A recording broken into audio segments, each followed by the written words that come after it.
Are we live? Are we live? We're going live and we're having fun. And I can't sing, and so I should shut the fuck up because I can't sing worth shit. But you know who can sing? Is a really good singer is David Coverdale, the singer of Whitesnake. And if you're a young person, you need to Google him or chat GPT him and look him up. He's a great singer of a band Whitesnake. I'm sure a lot of my subscribers know who he is. But he made the news today because he is retiring from social media, which I thought was really cool. So even if you don't know who he is, it's just a cool story. He's a celebrity, famous musician. And he's like, you know what? Like, I think I'm done with social media, which is weird too, because his social media posts were always just, he just posted like a funny meme or something. Like it was nothing controversial or anything. But he's like, I need to spend more time with my family. And I just found that interesting. So I was like, I don't, is he on here a lot or something? Like he only posts like maybe once a day or a few times a week. And it was always just some funny meme. It was lighthearted. And um, yeah, I found that a little odd, but I mean, good for him. I just think it's interesting. Let's see if I can share the screen and get the story. I know I'm really terrible at this. I will get better. I promise you, but okay, here we go. David Coverdale, share screen. And of course, it's going to be an ad, so I'll have to click that out. But here we go. Hopefully, you can see this. Oh, the new Matlock. Gee, I can't wait for that. David Coverdale, David Coverdale kind of looks like Matlock. Am I crazy? Like, look at Kathy Bates and look at David Coverdale. They kind of look kind of similar. Anyways, he says he will withdraw from social media in order to enjoy his recently announced retirement. So yeah, I saw the post actually on social media because I follow him and I was like, oh, that's interesting. He's like, but I guess he must spend a lot of time interacting with fans. So he's like sharing music videos, funny memes, farts and giggles, tour info, unboxings, Q&A, Santa Snake, unforgettable, precious memories. What an incredible journey with a magical experience. You are loved beyond measure. Be happy, safe. Don't let anybody make you afraid. A very Merry Christmas and wonderful New Year. Wow. Your obedient serpent, David Coverdale, 74 years old. Wow. I don't know. I think he can still sing too, from what I heard. So it's kind of interesting that he even retired. But I wonder what you guys think. If anybody's watching, my one viewer that I currently have, curious like what you guys think of retiring rock stars. That's kind of like a thing. I think it's admirable when people decide to hang it up, whether it be whatever field. Like if they're just not in the right, this is the problem with our politicians, which I'll get to. They don't retire. But you know, the one category of celebrity or career or whatever that I can think of where people definitely retire when they need to is athletes. Cause like if you're not good, like they don't want you to play. So you kind of are like forced into retirement. But it's interesting we don't do that with musicians. People that should not be on stage singing are still on stage singing because they used to sound good.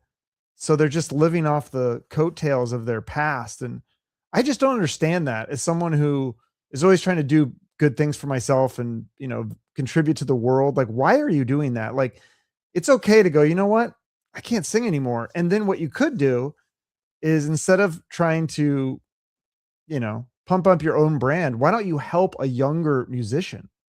I've asked a lot of musicians that I've had on my podcast about that. Like, why don't you try to reach out and mentor like a younger music? A lot of them just have no interest in that, which to be fair, some of them still sound good and they can still sing. If you're Steven Tyler, if you're Dee Snider, I think Steven Tyler can still sing. He could for a while. Dee Snider, I just saw him a couple months ago and he killed it. He still sounds amazing. So if you still sound good, I guess maybe you'd be wasting it if you're not sharing that gift. But if you don't sound good, think about a career in music production or management or mentoring or just something totally different. Just retire, like do a David Coverdale and be like, I'm just going to go spend time with my family. Nothing wrong with that. So that was a good story. Good to hear that. I like to hear David Coverdale. Happy for him. There's another thing going on with music that I thought was interesting. I don't know if my subscribers, the people that love the hair metal, would be interested in this or not. But let's see if I can share this one. This was I guess this is kind of like a grunge era sharing story here. But yeah, it's interesting. It's Scott Weiland's son, Noah Weiland, which I think one of my buddies may have interviewed him on his podcast. But anyways, so that's a picture of him. He's got like a mustache and So he's posted some worrying messages on Instagram claiming he'd rather be dead than live in the life his father did. So sharing a text post written on a blurry gray background, which begins, "I'd rather be dead." A pretty drastic statement. Although what does it say? He tries to qualify it by explaining he'd rather be dead than live as his dad did. Okay. So interesting. Yeah, I hope he's okay. I mean, that's just, depression and those kind of mental health issues definitely run in the family. So that's not good. Hopefully I think it was my friend Adika who interviewed him. Maybe he can reach out, or hopefully, so I'm sure he's probably getting tons of people reaching out now, because we don't want to see that. Nobody wants to see that kind of shit. Um, and also, speaking of grunge, I don't know if you guys saw this. There's a big tour announced today. Let's see if I can get the screen going here. I need a producer. Does anybody want to be a producer for me? It would be so awesome, so I don't have to do all this stuff myself. It's really hard to do all this shit. Okay, Scott Weiland's son. We talked about that. Oh, here it is. Creed. Okay, so Creed is doing a tour. Does that work? Yeah, Creed. And they also are going to be joined by Limp Bizkit, Bush, Puddle Mud, Candlebox, others at 2026 Summer of 99 and Beyond Festival. So this might, not, these bands might not be at retirement level. They're probably still relatively young. I thought Candlebox did retire. I thought they had a big retirement tour. So am I crazy? Did I make that up? I don't know. I interviewed the guy on the singer Candlebox. Nice guy, Kevin Martin, but I swore that they had done some sort of retirement thing, unless this is still part of it. But I don't know. What do you guys think about that? Creed, Bush, Mammoth. I do like Mammoth. Candlebox, Hoobastank on the main stage. Verve Pipe. Okay, so it's like a 90s band kind of tour. Is that something that people would be interested in? Anyone? Ferris Bueller? Anyone? All right. Well, that's just something else going on in the news. Trying to talk music, because I know a lot of people that subscribe to my channel are music fans. So I'm looking for music stories. I'm trying to find things that are interesting, that are music. David Coverdale, hair metal. So I know there's a lot of hair metal fans out there. And yeah, hopefully, if you guys want to pitch me stories, I'm looking for interesting things. One of the biggest stories right now, like, you just can't avoid it. I know probably a lot of people that follow me are not into sports, which I think some people are into music and sports, but I found that interesting, the dichotomy.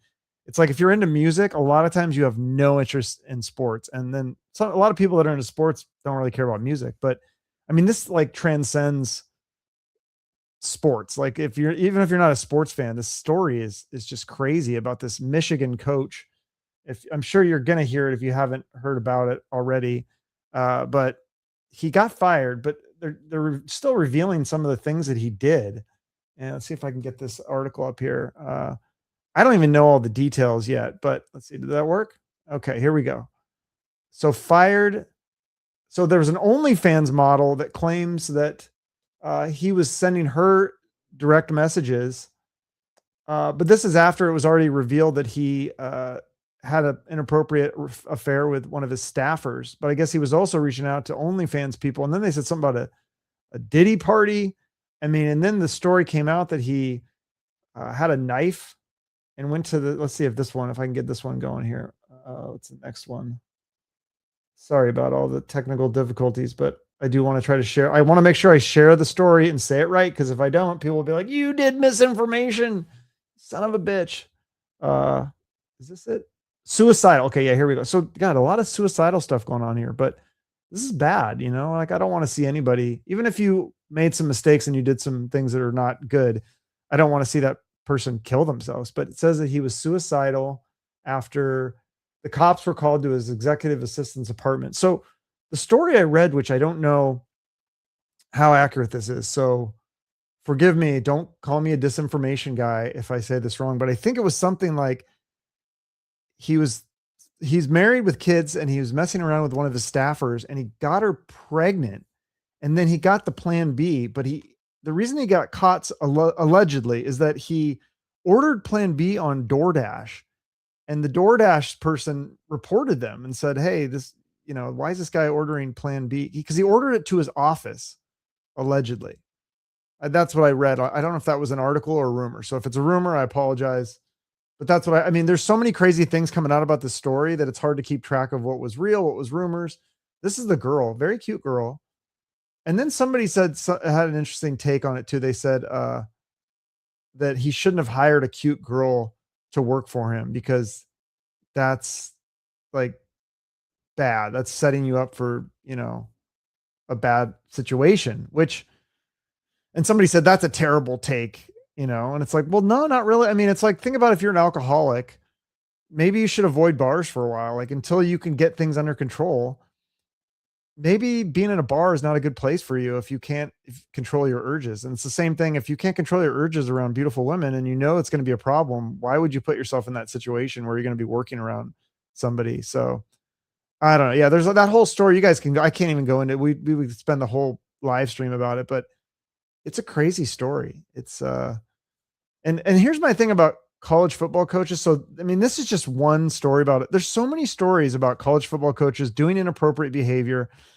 So they do that. That's like a big thing that college football coaches, I think probably there's a correlation between high testosterone and football and college football coaching, I'm sure. And being, at that level where the work ethic, like I think those guys work like 16-hour days, I'm sure, at least. And I mean, to win and to be that competitive, you got to have a high drive. So you're probably going to have a high sex drive, but those guys are just so sleazy. It's not just with women and stuff, but just with money and things, how they just, college football is the worst. But I'm sure for a lot of sports coaches, I'm sure they would do a lot of the same thing where they jump to the best job and they just screw over the school that they're coaching for or whatever. Like there's a lot of teams that were in the middle of the playoffs right now and the coach got a better deal and they're like, well, see you later. Have a nice life. I'm out of here. I'm taking more money. Like abandon your students. Like what kind of example are you setting for these young kids? I mean, some of these kids are like 18, 19 years old and they're like, oh, I came to the school like across the country because the coach like told me how like good it was and stuff. And now like the coach just left me. Like what? Like, I don't know. It's kind of messed up, man. If you think about it, I understand. I'm all for like bettering yourself and challenging yourself and taking things to the next level. But there's got to be some sort of timing thing on that. Like the NCAA has got to set some guidelines and some rules. It's just chaos right now. I don't know if you guys don't, probably nobody cares about sports, but man, that whole thing is just, it's crazy. And I think, it's just it's kind of like a microcosm of, our world right now. Just people just so sleazy and just out for themselves. And like, you see with the politicians too, obviously of both parties, all the politics, I get so tired of seeing these stories about, and it's like every day there's some politician that did this scam or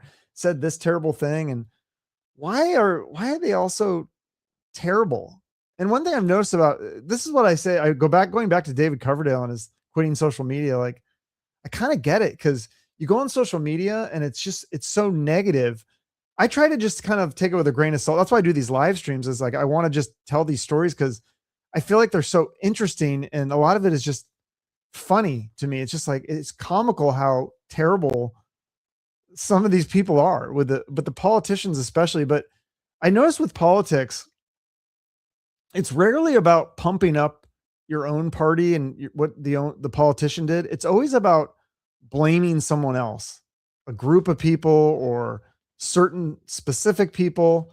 It's always about that. Have you noticed that? It's just me. Like, I feel like every political post on social media is about blaming either a specific person or a group of people for their problems. And I just feel like that. Been thinking about that a lot lately. And I was like, I feel like, again, I think it's entertaining. Some of it is very entertaining. I think it is also good to know a little bit about what's going on. But in the end, the grand scheme of things, like, how does that help you become a better person if you're just going to blame your problems on someone else? And a lot of these politicians, like, I guarantee you, like, if your life is in disarray or you have issues, like, it's probably not a politician that did that. It's probably something that you did, or there's something you could do better. And so I'm always like trying to think of that for myself. Like, how can I do things better? What can I do better?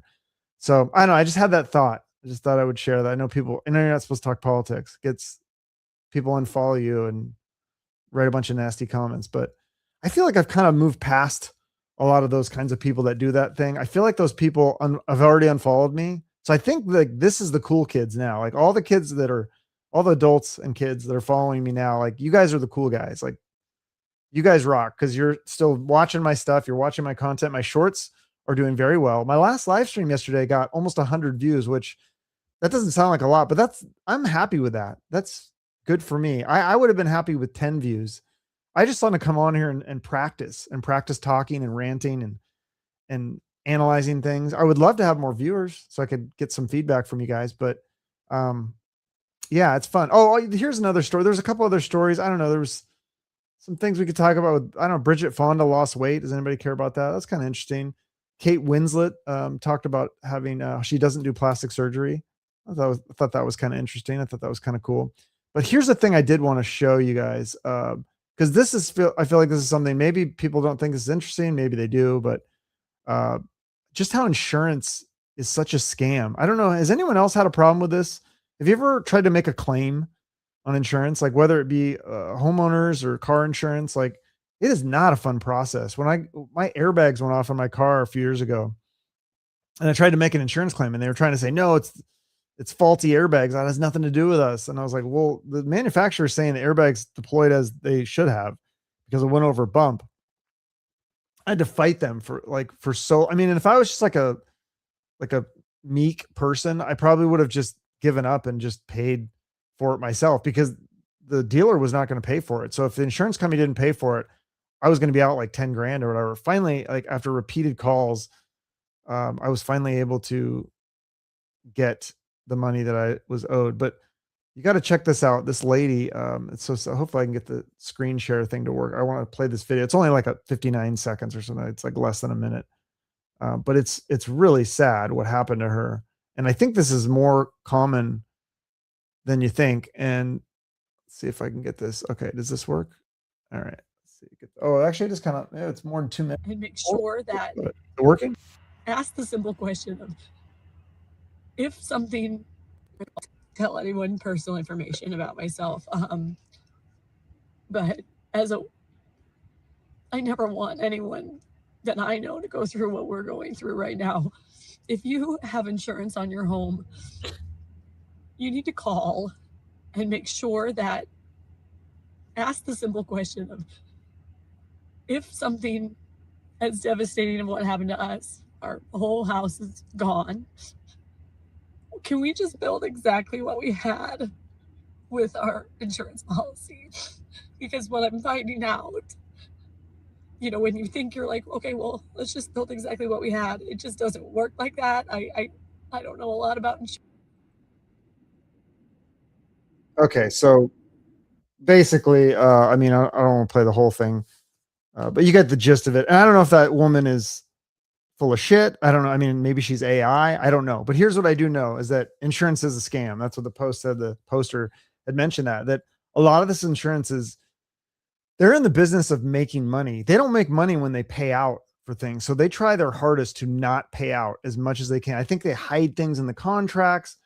And I mean, it's very sketchy. It's very sketchy. And so they probably, said, hey, we're going to give you a really good deal on this insurance, not telling her that if something happened, they're not going to pay the full amount. So her house, I think it burned to the ground or something. And she's going to have to just like sell the land to pay off her mortgage and then have to start from scratch. Like she thought they'd just rebuild it as it was. Like I thought that's how homeowners insurance worked as well. I didn't know there was different like levels, but I guess you're supposed to check it every year to make sure that the value that you are paying for the homeowner's insurance is current to the value of your house. So, like right now my house is worth a certain amount, but like when I signed up for the insurance, it's probably worth a different amount. So I assumed that they did that for you every year, but I don't think they do. So yeah, that's something to know. So good little tip there, but just a lot of things like that with insurance. So be careful and try to spread that stuff around, because I think that it's important that we, the people, this country was supposed to be about we, the people. Like we should stick together. We're all in it together. Enough of this like different bullshit. Oh, you're this political party. Oh, your skin color is this, or you're from this country, or what. Fuck all that shit. Like we're all Americans. We're all in it together. We shall help each other out. Like share the shit out of stuff like that, because we all need to know about that. It's us versus the insurance companies, I think. I mean, unless you work for the insurance company, in which case, like, you probably are not a fan of me on my podcast, because I'm not about those kinds of things that these insurance companies just making crazy profits on the backs of people that basically fucking people over from what I can see. I mean, I just don't see insurance companies doing good things in the world. I kind of wish that we didn't have them. I wish that people just would save up money and then spend it when they need it. But I know that that's maybe unrealistic for some things like a house. That's a lot of money to save up to, in case something happened to your house, but there's probably got to be some sort of better system. I don't know what it is, but that shit just pisses me off. So anyways, nobody's here. There's 2 viewers, but like I said, I almost got 100 views on my replays of live stream yesterday. So maybe I'll get some replays of this one. I don't know if this is a thing where people click it and then they see my face and then they unclick me and then I got the click and I got a view, but hopefully some people are watching and you're enjoying. I'm just doing this for practice and having fun. And hopefully with time, I'll get better.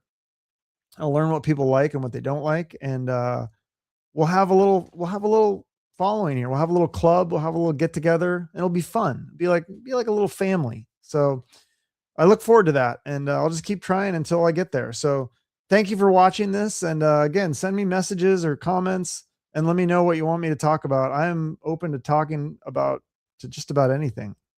So entertainment, sports, music, news, politics, whatever. Somebody's okay. I've got a comment. Yeah, we have somebody right as I'm ending and somebody shows up. Thank you. Good evening from BC, Canada. I love BC, Canada, by the way. Growing up in Seattle, we used to go to, Vancouver's BC, right? Is that, I'm terrible with these geography. I think Vancouver's part of BC, British Columbia. Is it not? I'm pretty sure.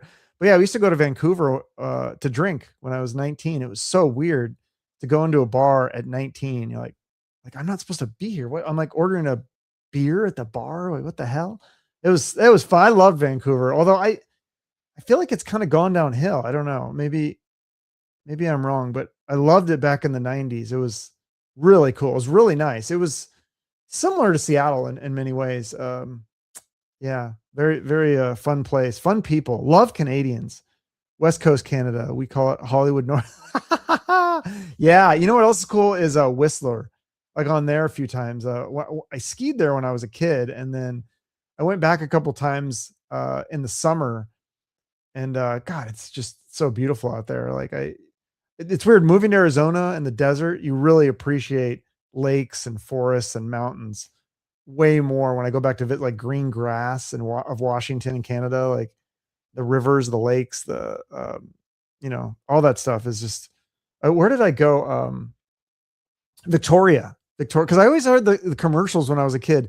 Victoria Clipper. They had this boat that went to Victoria from Seattle, and I always heard those commercials, but I never took it. Finally, a few years back, we went to visit and we took the Victoria Clipper. And it was like, it's kind of cool. Victoria is an interesting place. Like it's big, beautiful buildings. Like, what would you call that? Victorian architecture. Yeah, obviously it's great. The downtown east side of Vancouver is zombie. Yeah, what is they call it? That's a great topic. The whole fentanyl zombie thing. Like they hunch over like this. Like it's really weird that's like a phenomenon. Like why would you learn that the drug does, like there's some drugs that I would be like, maybe I just rewatched the movie Limitless, where he takes that drug and it like makes him like smarter and like do stuff. You're like, ooh, that's kind of like tempting to take that drug. Why would you want to take a drug that turns you into a zombie? I don't understand the appeal. Like you just hate life that much. I mean, this goes back to like the Scott Weiland's son, where he's just like, if he's unhappy or whatever, like people that's where they want to just tune out or whatever.